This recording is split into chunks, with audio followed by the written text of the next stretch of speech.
પ્રણામ, નમસ્કાર. રત્ન સ્પિરિચ્યુઅલ વર્લ્ડમાં આપ સૌનું હાર્દિક સ્વાગત છે. આપણો વિષય અહીંયા શનિ વિશે કન્ટિન્યુ છે. આપણે શનિની સાડાસાતી વિશે જાણી રહ્યા છે. તેમાં આપણે સાડાસાતીમાં જે પહેલી રાશિ હતી કુંભ રાશિ, તેના વિશે આપણે ચર્ચા કરી. આજે આપણે જાણીશું મીન રાશિ વિશે.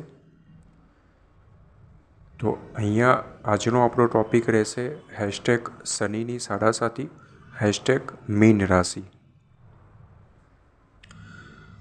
હવે અહીંયા મીન રાશિમાં શનિનું પરિભ્રમણ જે છે એ 2.5 વર્ષ સુધી ચાલવાનું છે, એટલે કે 30 મહિના સુધી. જ્યોતિષશાસ્ત્ર પ્રમાણે જોવા જઈએ તો અહીંયા મીન રાશિ એટલે કે 12 નંબરની છેલ્લી રાશિ ગણવામાં આવે છે. તેનો રાશિપતિ એટલે કે તેનો મીન રાશિનો ગ્રહ થાય છે ગુરુ.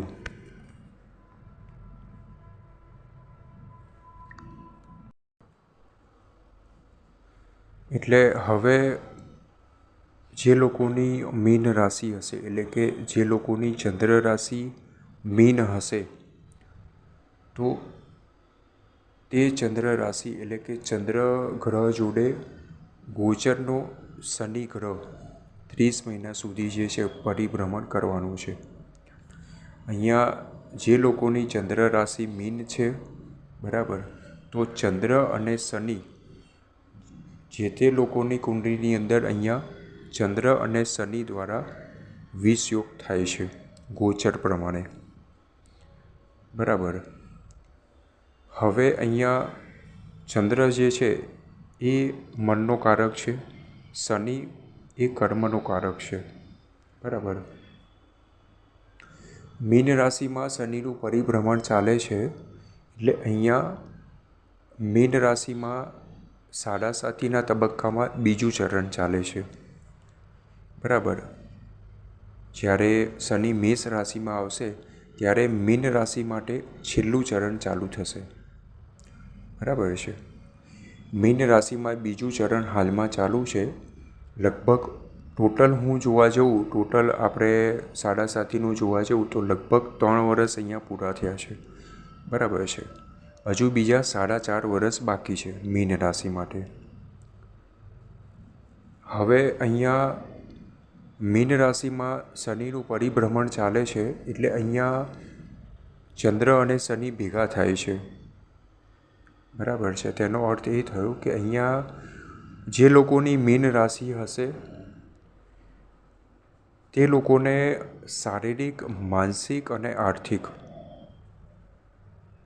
આ 3 પ્રકારની તકલીફ રહેશે.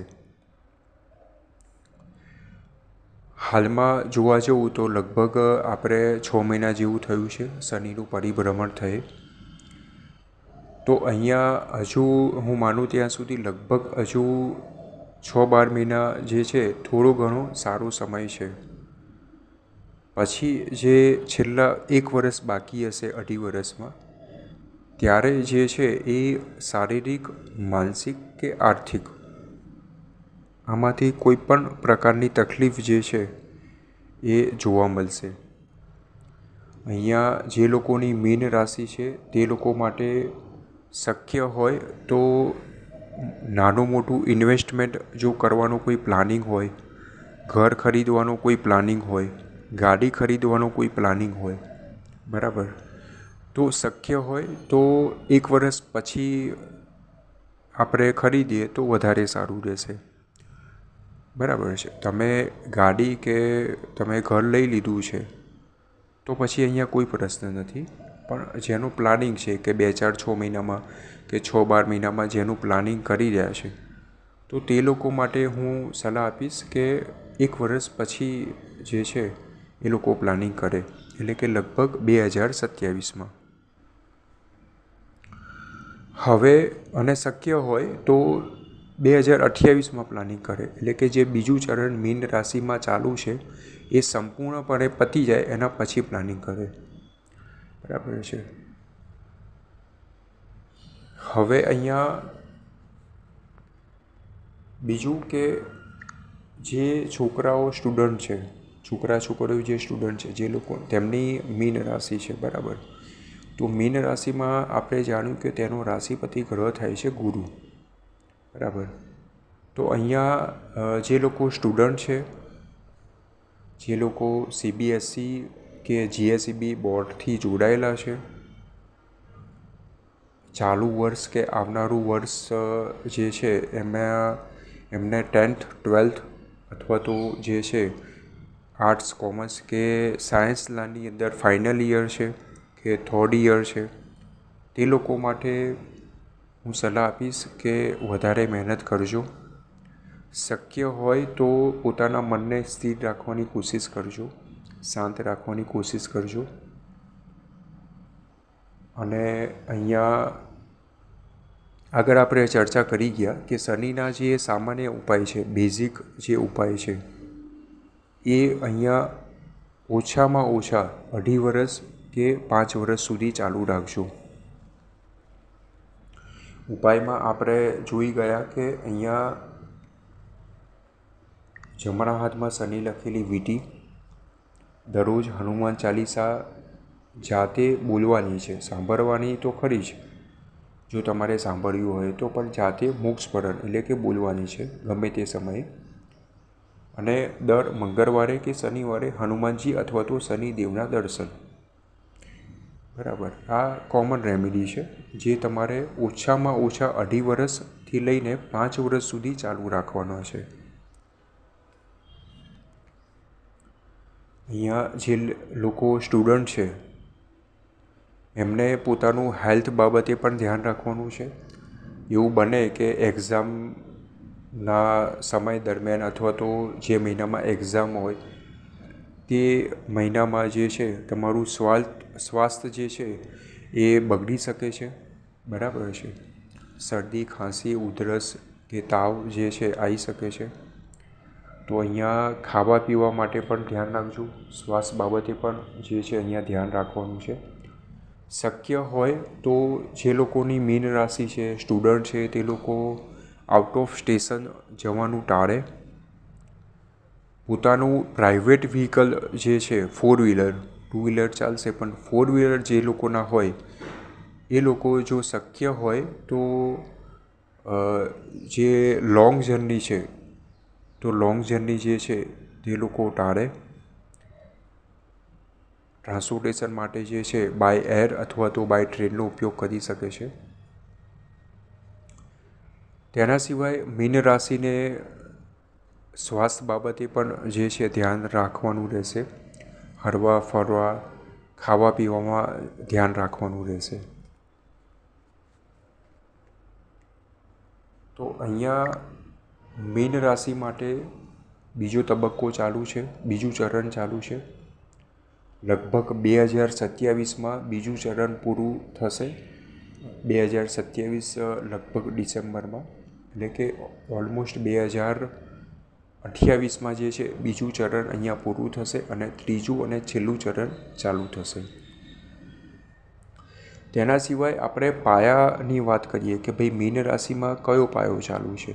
તો મીન રાશિમાં અહીંયા આપણે જોવા જઈએ તો અહીંયા આપણે સોનાનો પાયો ચાલુ છે, બરાબર છે. એટલે અહીંયા થોડુંક સંઘર્ષ વધી જશે. પાયો સોનાનો હોવાના કારણે કોઈ મોટું નુકસાન આવી શકે છે. આકસ્મિક કોઈ ઘટના, આકસ્મિક કોઈ દેવું, આકસ્મિક કોઈ નુકસાન જે છે એ થઈ શકે છે. તો ખાસ ધ્યાન રાખજો. જે લોકો શેર માર્કેટ જોડે જોડાયેલા છે તે લોકો પણ જે છે એ એમની એક લિમિટેશન્સમાં જે છે શેર બજારમાં પૈસા ઇન્વેસ્ટ કરી શકે છે, બરાબર છે. તો અહીંયા મીન રાશિ માટે આવનારા 2 વર્ષ જે છે એ ખૂબ જ મહત્ત્વના છે.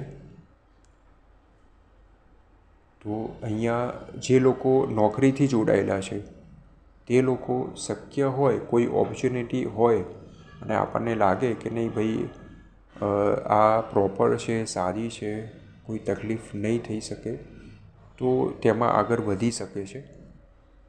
બરાબર છે. પરંતુ જો એવું વિચારતા હોય કે ભાઈ મારે 1-2 મહિનામાં, 2, 4, 6 મહિનામાં જોબ બદલવી છે, તો અહીંયા શક્ય હોય તો ટાળે.